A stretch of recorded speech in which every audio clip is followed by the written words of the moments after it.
Et merci d'être à l'écoute de Sen Radio. Tout de suite, une synthèse de l'actualité. Les responsables des jeunes de l'Alliance pour la République de Kaolack s'opposent au méga-meeting que les leaders du parti ont organisé ce vendredi au stade Lamine Gueye. Ce mercredi, ils étaient face à la presse pour faire une déclaration. Ils pensent que c'est une stratégie pour leurrer le président Macky Sall. Pour ces jeunesses républicaines de Kaolack, les 100 millions prévus pour une organisation folklorique pouvaient servir à la formation et au financement des emplois. Hugo Sène, porte-parole des jeunes de l'APR de Kaolack, est au micro de Mamadou Kamara. Vouloir en une seule journée investir sur un meeting à coût de centaines de millions avec des pensées excessives est loin d'être la solution pour soutenir les jeunes. Au contraire, nous estimons logique et opportun de transformer ces dépenses à d'autres rendez-vous, comme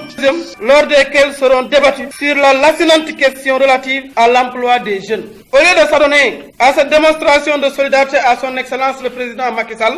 pour remplir des stats, nous optons une alternative plus réelle, celle du diagnostic des maux dont souffre la jeunesse, en monnayant les conclusions de nos échanges par des financements aux projets des jeunes. L'argent dépensé par ces traditionnels meetings, et surtout en cette période de pandémie, aurait été défalqué pour venir en appui et en appoint à ces jeunes souvent désœuvrés. Il est important de dire que depuis 2008, on accompagne son Excellence le Président de la République. Et il est clair qu'on a toujours gagné tous les combats sans pour autant véritablement faire recours aux responsables qui sont venus en dernière minute. Mais nous ne cesserons de réclamer plus d'efficacité pour la politique du Président, son Excellence M. Macky Sall. Il a instauré le paiement, il a instauré Promovi, il a instauré Prodac, il a mis en place beaucoup d'infrastructures comme par exemple également la DER. Nous leur demandons de travailler à ce que les jeunes puissent être non seulement formés, mais à ce que également les jeunes puissent avoir des financements afin de travailler. Donc, nous, la jeunesse de Kaolack, ce qu'on sollicite, c'est la formation, le financement et l'accompagnement des jeunes.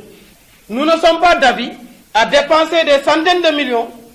pour ne rien dire ou ne rien faire. C'est la raison pour laquelle nous prenons avec courage notre responsabilité et demander à ce que ces meetings ne se tiennent pas à Kaolack. C'est la raison pour laquelle nous avons jugé nécessaire de ne pas répondre à l'appel de nos responsables irresponsables. Il est clair et net qu'on ne participera pas à leur meeting. Mobilisation des militants du Parti démocratique sénégalais dans le département de Mbour pour la vente des cartes. La coordination départementale vaut 700 000 de 7 500 cartes pour les préparatifs des élections locales qui se profilent. Les militants du PDS rassurent que leur leader Karim Wade retourne au pays dans les prochains jours. L'heure est à la mise en place des stratégies et des méthodes pour accueillir en grande pompe Karim Moustapha Sall.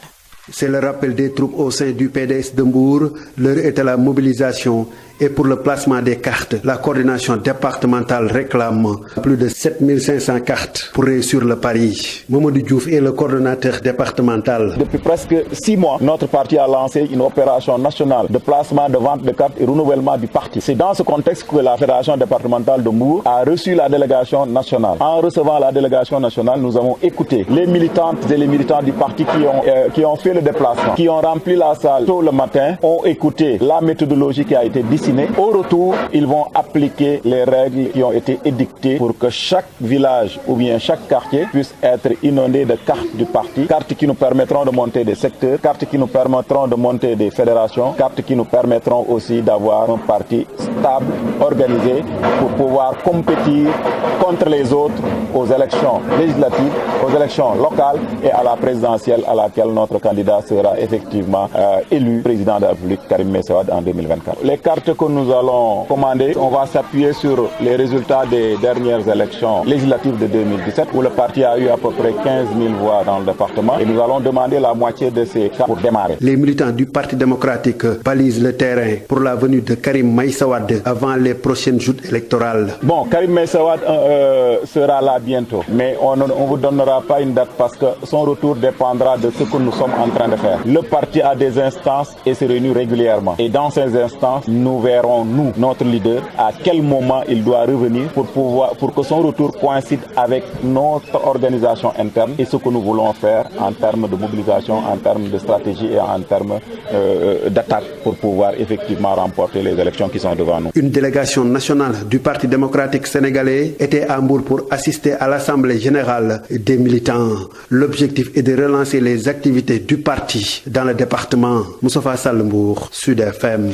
90 travailleurs licenciés par la société Icagel à Mbour. La direction de l'usine de transformation halieutique de la Petite Côte a notifié ce mercredi au collège des délégués le licenciement des travailleurs pour motif économique. Une notification qui intervient à la fin du chômage technique qui date d'octobre 2019 au 31 mars 2021. Des licenciements qui prennent effet immédiatement ce 31 mars pour les 90 travailleurs permanents, selon Jean-Noël Ning, porte-parole du collège des délégués, qui a pris part à la rencontre. La direction est disposée à payer les indemnités de licenciement, mais dans 2 mois, il demande à l'inspection du travail de Thiès de convoquer les 2 parties pour voir le bien fondé de la décision. Le réseau Seguil Jigéen a célébré le mercredi 31 mars 2021 le maire de la commune de Ngoy pour son engagement dans la promotion de la santé maternelle néonatale. L'équipe municipale de Ngoy a consacré 15% de son budget à la santé. Le maire de la commune de Ngoy a réitéré son plaidoyer pour l'érection du poste de Ngoy en centre de santé. C'est tout pour le français. Tout de suite le wolof. Sud FM di leen jox xibaar yu gaaw te dëggu.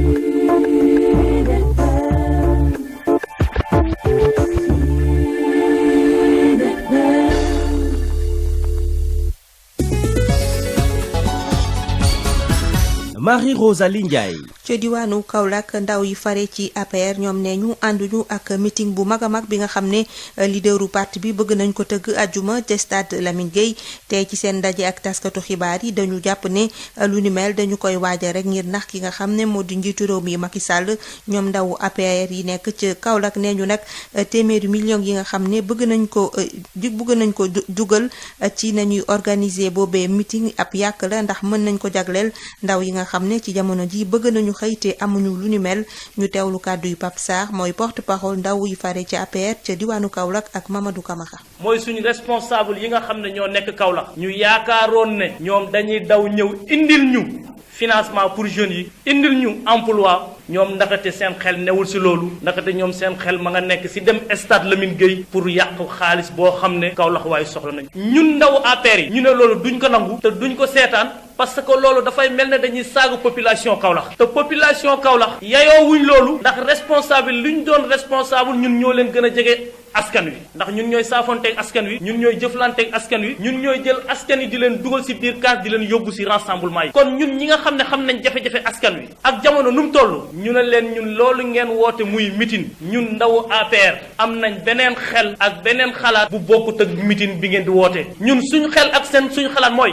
téeméeri million ak juróom fukk yi ngeen bëgg a jël yóbbu ko stade ñaata emploi la mën a créer Kaolack ñaata jeune ñoo nekk Kaolack bëgg a liggéey te liggéeyuñu ñun ñu taxaw ñu ne ñun ñooy yaakaar suñu diggante jeunes yi ak président de la république ñu bëgg a jël xaalis bu toll noonu ñu ne dañ koy dem yóbbu stade foo kaf ree ñibbi ba pare ne ñun ñoo bëggaat askanu Kaolack ñu ne leen ñoo bañ duñ ko def moment bi nga xam ne moom lañ toll ñu ne leen du moment meeting moment dimbale sa askan la ndax kenn ku nekk xam na ne dañoo jóge ci Covid 19 nit ñi wéruñ te ba tey ñi ngi ànd ak moom di ko dund nga bëgg a woote rassemblement boo xam ne suba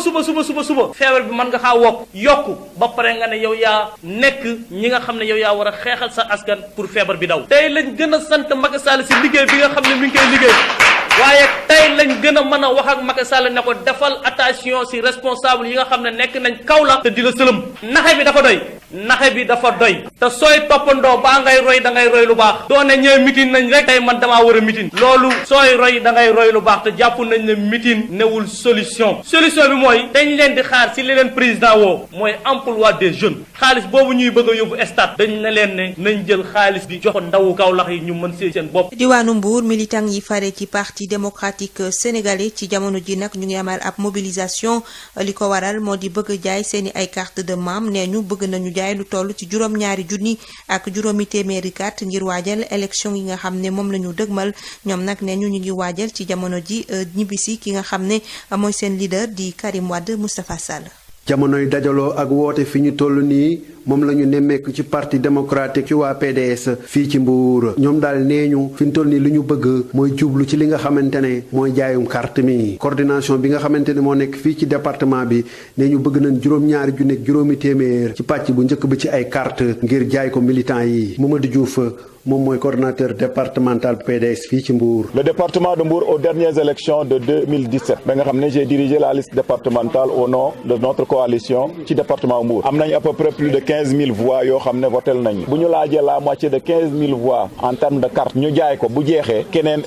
les gens viendront parce que dégg nañ ne yéen a ngi jaay carte. fi ñu toll nag ñi nga xamante ne ñooy militants yi Abdoulaye Wade yi la ñu wax mooy dañuy xàllal yoon rek ngir lal seeni nisër ak seeni pexe waajal élection yi ñu dëgmal xaar ki nga xamante ne moom mooy seenu mbër di Karim Meïssa Wade. Karim Meïssa Wade ki ko génne woon fii yóbbu ko Qatar président de la République la tudd muy Macky Sall muy adversaire am ma wax feneen ne Barthélémy Dias bu ñu ko tëjee ba muy génn taxaw ci bunt bi ne du ma génn ñoom dañ ko pousse ne ko yow yaa xam boo bëggee nga jël taxi boo bëggee nga dox mais génn nga mais kii bu muy génn dañ ko encadré de escorté ko kon xam nañ ki ñuy génni kan la xam nañ lu tax ñu génne ko xam nañ aussi situation fu mu toll woon foofu actuellement c'est eux qui demandent son retour c'est eux qui demande l'amnistie. Question bi moom laa tontu léegi mais yéen date ngeen di wut ñun joxewuñ date bi fixe stratégie ak méthode la ñuy joxe ak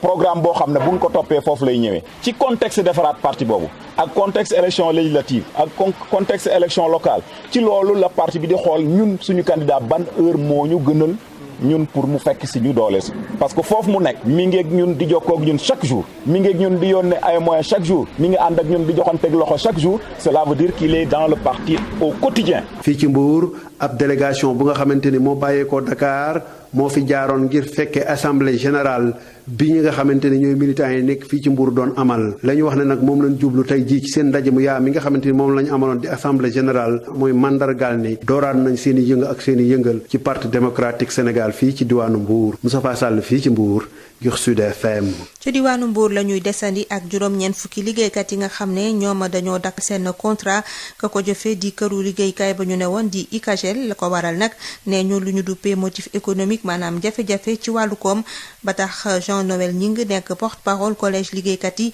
bokkoon ci ab ndaje boo xam ne direction ICAGEL moo ko woote di yëgle ne ñooñee dinañu jot seen ndàmpaay waaye fekk ñaari weer ba tax nag mu bëgg inspection du travail bu diwaanu Thiès daal di woo ci ab ndaje ñaari parti yi ngir càmbar mbir mu ni mel réseau Siggil Jigéen moo doon sargal ci àllarba bi maire bu commune bu Ngoy ndax ni mu dox yitte promotion wérgu yaramu jigéen ak tout tànk équipe municipale ba dafa jagleel ci téeméeri dërëm yoo jël yoo xam ne dafa bokk ci budget fukk ak juróomi ci wàllu santé terewul nag maire bi bu nee na bëgg-bëggam moo di poste de santé bu Ngoy ñu daal di ko yëkkati ba mu doon ab centre de santé fi la ñu yem ak yéen ci xibaar yi may jaajëfal Assane Thioune mi fare woon ci xarale wi neski si liggéey dikk ngir taalal leen lamp yi